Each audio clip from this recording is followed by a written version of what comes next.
Independence Day has been a national holiday in Pakistan since 1947, when Pakistan became an independent nation of more than 70 million.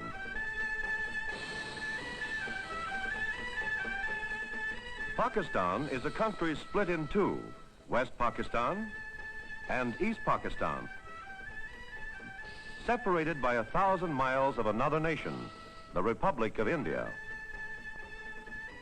The people of West Pakistan and the people of East Pakistan speak different languages, live in different climates, eat different foods, but they pray to God in the same way.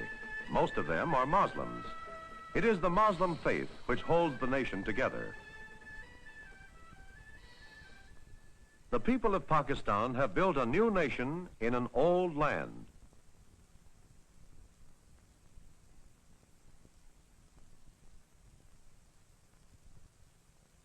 Most of them do their work in simple ways, using simple tools, or no tools at all, whether craftsmen, housewives, or farmers.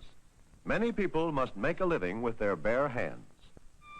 Let us first visit the people of East Pakistan. They live in a wet and rainy land, a land of rivers and canals, in the delta of two of the world's great rivers, the Ganges and the Brahmaputra. The rivers and canals are alive with traffic. They are important highways in East Pakistan.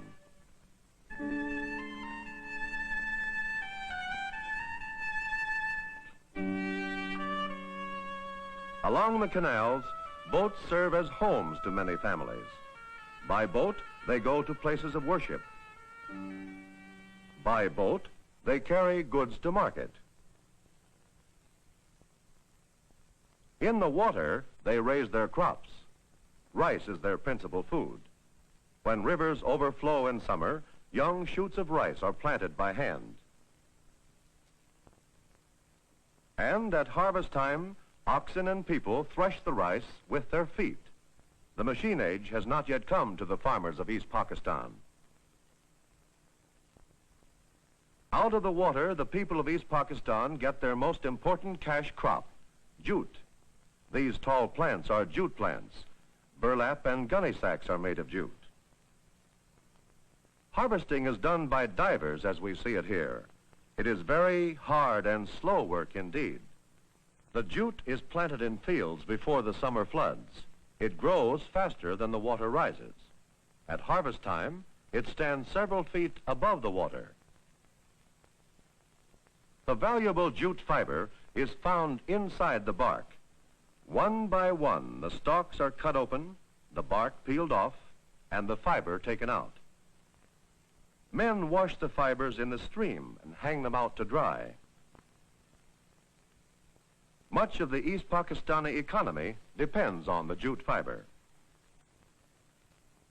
It is this kind of trade that helps support Dhaka, the largest city and capital of East Pakistan.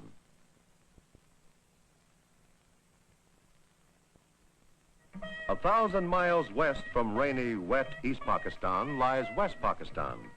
One part of West Pakistan is called the Punjab.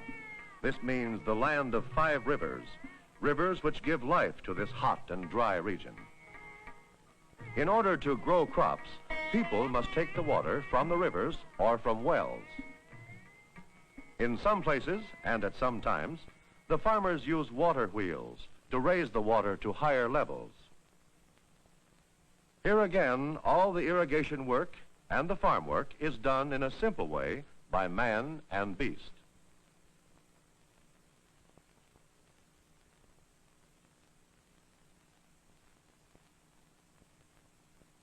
Farm tools are simple. A wooden drag is used to crush the soil. Seedlings are planted by hand.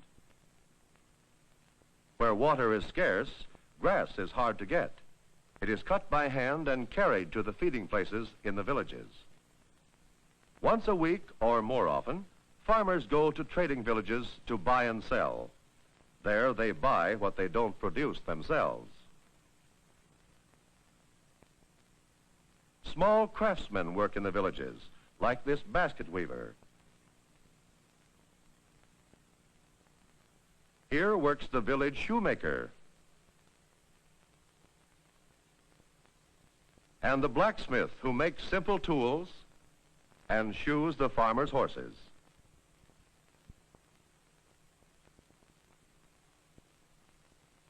Because water is scarce, laundry is brought to the river villages to be washed by the dhobi, the laundryman.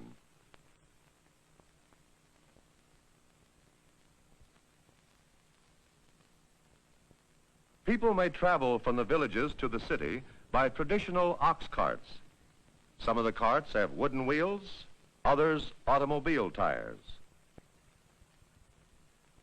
In some places, the people may travel by bus and sometimes by train, though this is less common. The most important city of this region is called Lahore, an ancient trading center once surrounded by thick walls, guarded by mighty gates. Today, the city has grown beyond the ancient gates.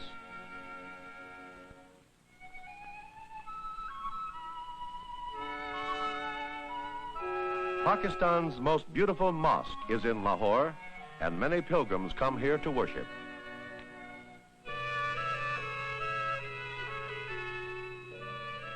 South and west of the Punjab lies an even drier region of West Pakistan, crossed by the great Indus River, which gave the whole subcontinent its name. The capital of Pakistan, Karachi, lies in this region. This desert area is the land of camels. Camel caravans travel for many miles across the desert to the big marketplaces. They may stop at small oases like this one for food and water. Camel drivers usually eat in the open next to their animals. An oasis is also a place of simple farming. Where there is enough water, peasants cultivate the desert soil and irrigate it.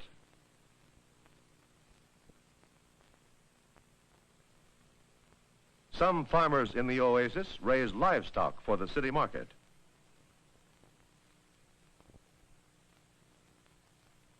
Cows are kept in the village near the wells, and their milk is sold in the big city of Karachi.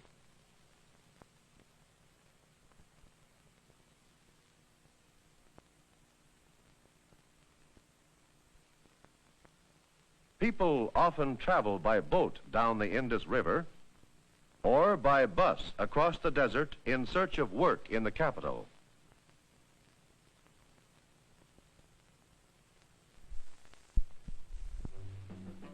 Karachi is the capital of Pakistan, situated on the coast a short distance from the mouth of the Indus River.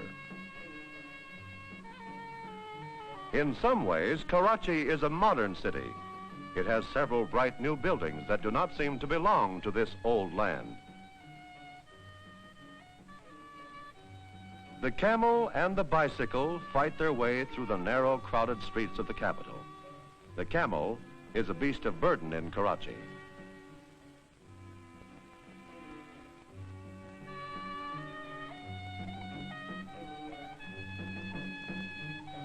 In this desert region, wood is scarce. Railroads bring it from remote mountain provinces to cook the food of the city people. Wood is very expensive in Karachi. Lumber for construction also comes from faraway forest provinces. These large timbers probably are shaped by hand. So in the city as well as in the country, there are signs of simple living and handwork as well as signs of the modern.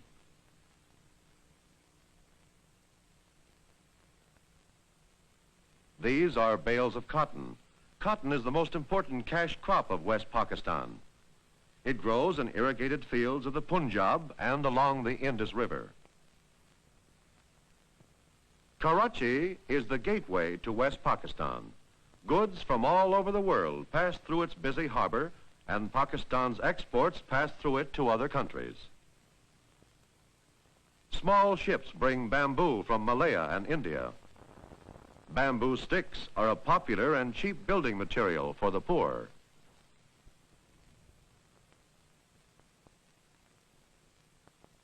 Bananas also may come from India. They are usually sold in the open market near the harbor by auctioneers. Auctioneers also sell sugar cane to small tradesmen. Merchants bid for each bundle of cane, and the highest bidder gets it. Tradesmen carry the sugar cane to their street shops, where they cut the cane into small pieces and sell it as candy.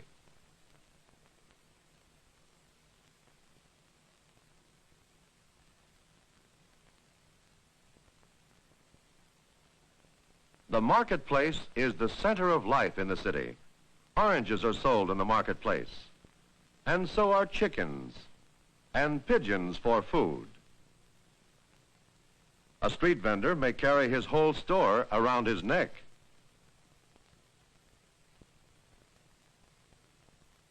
The baker prepares chapati in the streets. Chapati is a popular form of bread in Pakistan. Fish are cut and dried on the marketplace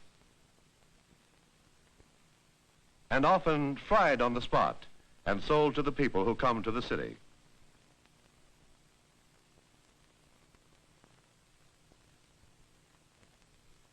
In the city, as well as in the village, work is often done by simple means.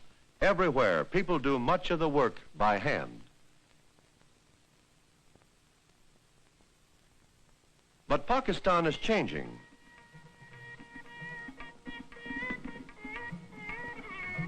Here, a building is being erected that may house a modern factory, although the work is done by methods thousands of years old.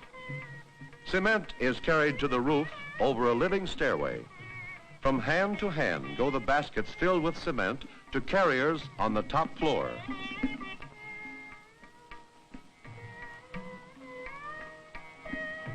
The buildings in the background have all been built in this simple manner. In front of them are the shacks of the workers and the jobless who cannot afford to live in apartments.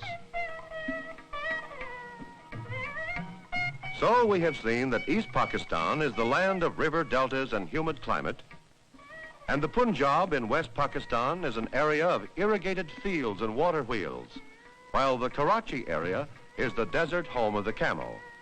And all of these regions are tied into one country by the faith of Muhammad.